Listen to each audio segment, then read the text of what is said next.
पंडित जी, ये स्वामी प्रसाद मौर्य जी भटक गए या इनको पता है कि रामचरितमानस क्या है, भगवान श्री राम का क्या महत्व है? क्या ये आपकी पार्टी की ऑफिशियल लाइन है? देखिए, पार्टी की बिल्कुल ऑफिशियल लाइन नहीं है, ना अखिलेश जी ने ऐसा कहा, और मुझे भी लगता है कि ऐसे बयान नहीं देना चाहिए। जो गैर जरूरी बयान हैं इनका अभी कोई औचित्य नहीं है। रामचरितमानस हमने खूब पढ़ी है, बहुत बचपन से पढ़ी हो, घर में भी पढ़ी जाती है और घर घर में पढ़ी जाती है।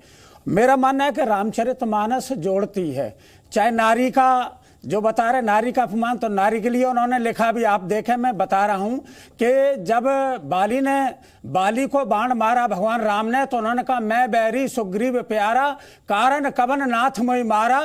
तो भगवान राम ने उत्तर दिया कि अनुज बधु भगनी सुत नारी, रे सठ ये कन्या समचारी, इन्हें कुदृष्ट बिलोक है जोई, ताय बधे कछु पाप ना होई। उन्होंने तमाम ऐसे तर्क दिए जिसमें नारी का सम्मान किया है। ऐसा नहीं है, मुझे लगता है कि रामचरितमानस एक बड़ा गूढ़ विषय है और इसको पढ़ने की विशेष आवश्यकता है।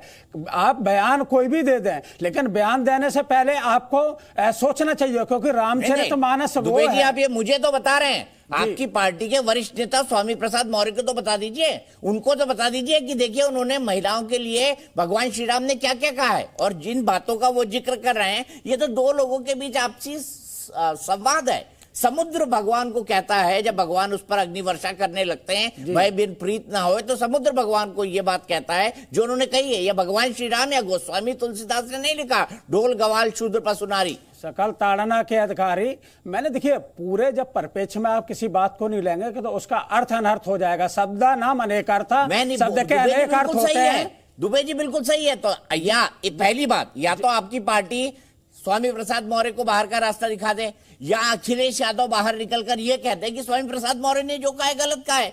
आप तो मौन सहमति दे रहे हैं ना उनको।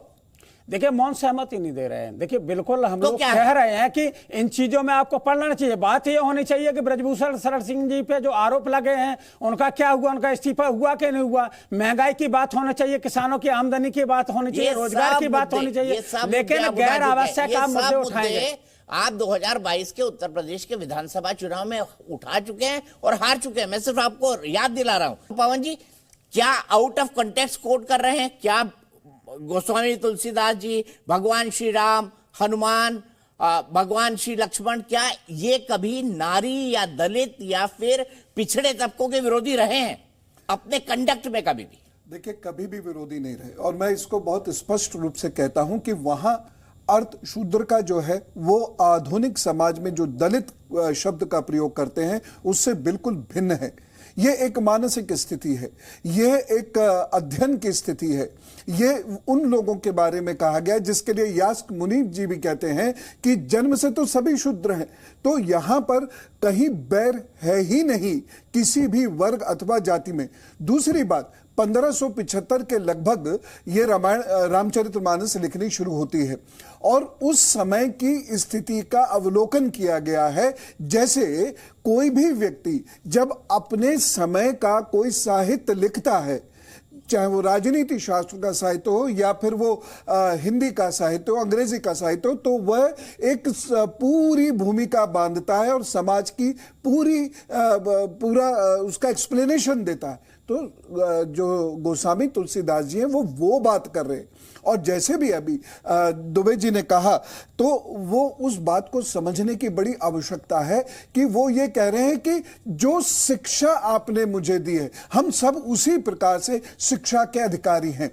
तो ढोर गवार शूद्र पशु नारी, ये इसका मतलब ताड़ना यानी मार पीट नहीं है। ये शिक्षा के अधिकारी हैं, विजिलेंस के अधिकारी, इन पे विजिलेंट होना चाहिए। और ये समुद्र स्वयं को कोसते हुए कह रहा है सुंदरकांड के अंदर। ये गोस्वामी जी नहीं कह रहे हैं, श्री राम नहीं कह रहे हैं, बल्कि गोस्वामी जी तो एक बात ये भी कहते हैं, जननी राम जननी सम जाना ही पर नारी, तिन्ह मन शुभ सदन तुम्हारी।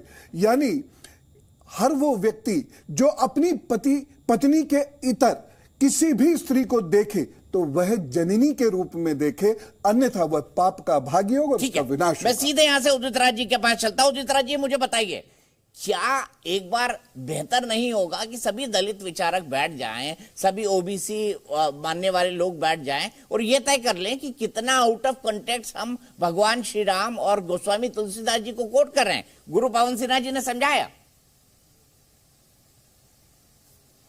देखिए, उसकी जरूरत नहीं है। बाबा साहब डॉक्टर अम्बेडकर अध्ययन करके हमें बता गए हैं, और वेद के बारे में, रामायण के बारे में, भगवद गीता के बारे में सब कुछ कह गए हैं। और वो मसीहा है हमारे, और अगर चुनौती देना है तो उनको चुनौती दीजिए। और क्यों हिंदू धर्म छोड़े हो, वो सवाल करिए उनसे।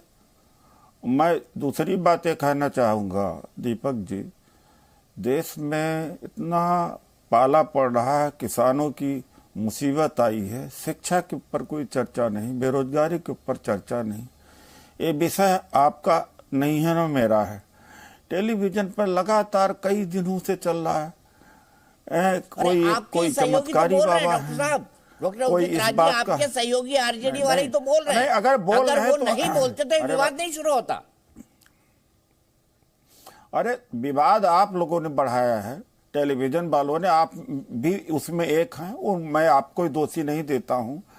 अरे भाई, ये भी तो मतलब ये विवाद बड़ी चीज है कि देश की जनता, देश की 22 करोड़ लोग बेरोजगार है, उसका देश की शिक्षा मतलब क्या स्थिति है, और चारों तरफ इस समय आप रिपीट कर रहे हैं, जवाब ले लेता हूं मैं। सीधे गौरव भाटिया जी के पास चलता हूं। गौरव जी, मुझे बताइए, उदित राज जी ने साफ साफ कहा कि भाई ये मुद्दा नहीं है। अगर ये मुद्दा नहीं है तो क्या आपने उठाया या मैंने उठाया? वो टीवी वालों को कह रहे हैं कि आप खाली इसी पर बहस किए जा रहे हैं।